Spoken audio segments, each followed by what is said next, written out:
Bonjour à toi, cher spectateur. Un film un peu compliqué dont on va parler aujourd'hui. Exodus, Gods and Kings de Ridley Scott.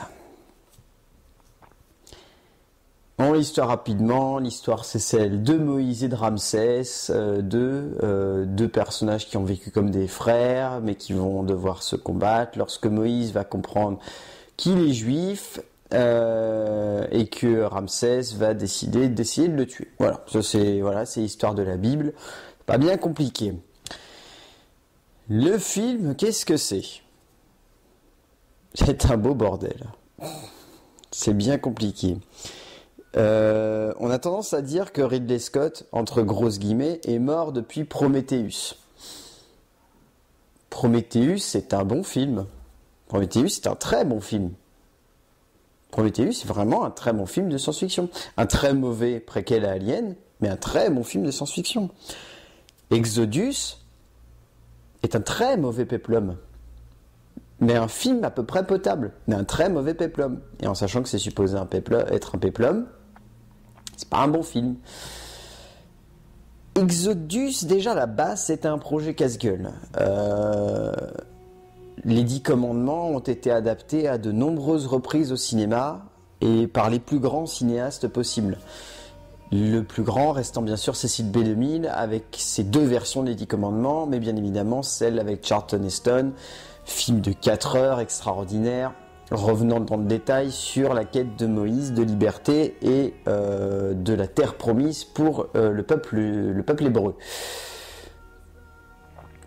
Et punaise quoi, là c'est n'importe quoi. Le problème venant avant tout d'un scénario qui à la base n'aurait dû pas être composé. 4 scénaristes, mais pas 4 scénaristes en même temps. 4 scénaristes les uns après les autres. On a vraiment l'exemple type du film qui ne sait pas dans quel sens se retourner. Et là, c'est terrible. Parce que résultat, on se retrouve devant un film qui part dans tous les sens. L'exemple le plus probant, c'était celui de 2012 avec World War Z. 2013. Oui, 2013, World War Z.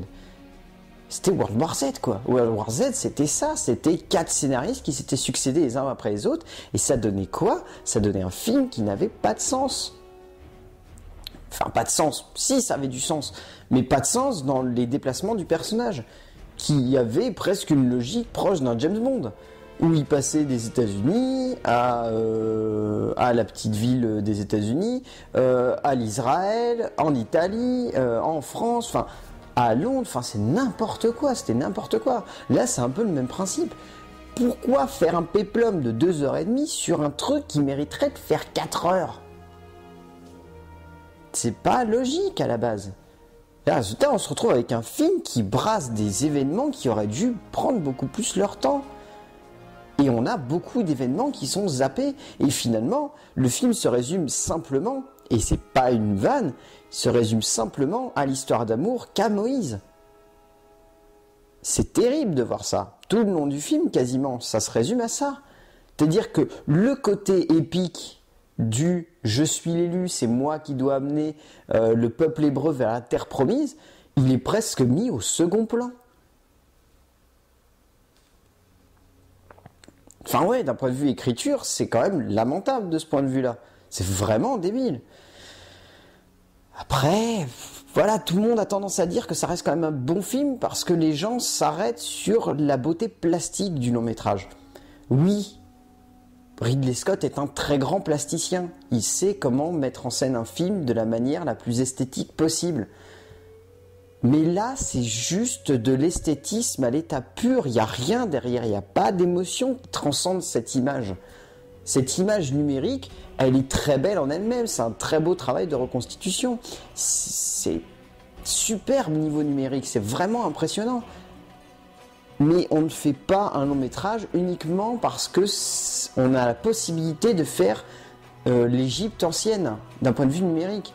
Cecil B. DeMille a reconstitué tous les décors et ça a coûté beaucoup moins d'argent qu'Exodus. Enfin, c'est assez impressionnant. Et il y a même des moments où on voit que c'est du numérique. On voit qu'il y a ce grain, il y a cette texture. qui fait trop numérique, qui fait que souvent on voit la 3D qui se cache derrière ces éléments de décor. Je crois que l'élément le plus probant, c'est quand on regarde la première fois que Ramsès et Moïse sortent du palais, on voit tous les soldats, que c'est un espèce de pattern qui est remis en boucle et en boucle et en boucle pour quand ils saluent la foule et quand ils lèvent la main, sans que ça fait 1, 2, 1, 1, 2, à répétition, ça se voit quoi si on y fait attention. Et le problème c'est qu'on voit que ça à la fin.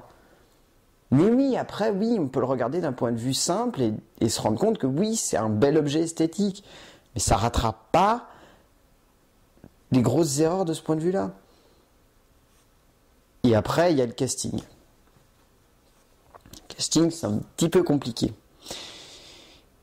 D'un point de vue objectif, Christian Bale et Joel Edgerton, les deux acteurs principaux, jouent pas très bien.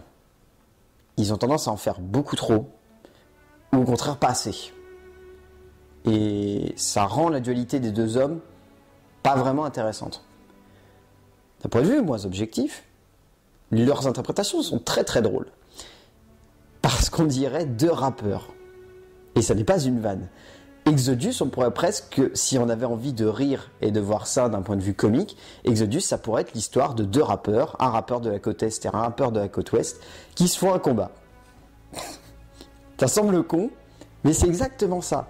Il suffit de voir les dialogues de Ramsès. L'un des rares dialogues de Ramsès, c'est quand même un moment où on est en train de lui construire sa grande cité, et où il est en train de se plaindre que sa maison n'est pas encore construite, alors que son chef de chantier lui dit « Oui, mais il faudrait peut-être nous occuper de votre tombeau parce que vous risquez de mourir à n'importe quel moment, donc il faudrait peut-être d'abord qu'on s'occupe de ça. » Et lui, il est en train de dire « Tu t'es pas occupé de ma maison. » On dirait un gros rappeur, on dirait un gros Mac qui se plaint que sa villa n'a pas été construite.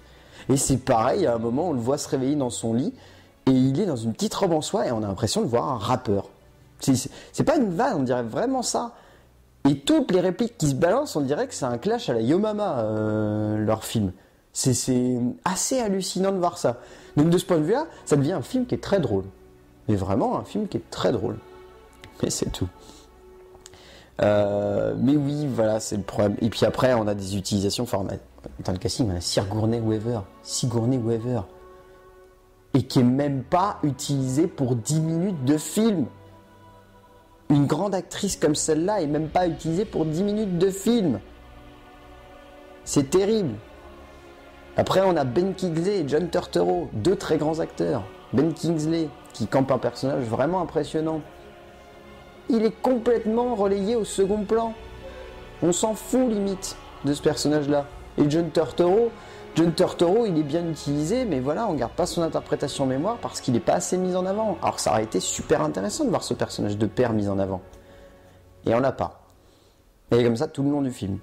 C'est-à-dire même les révélations qu'on a dans le film, qui sont censées faire prendre conscience Moïse de sa situation, sont mal amenées.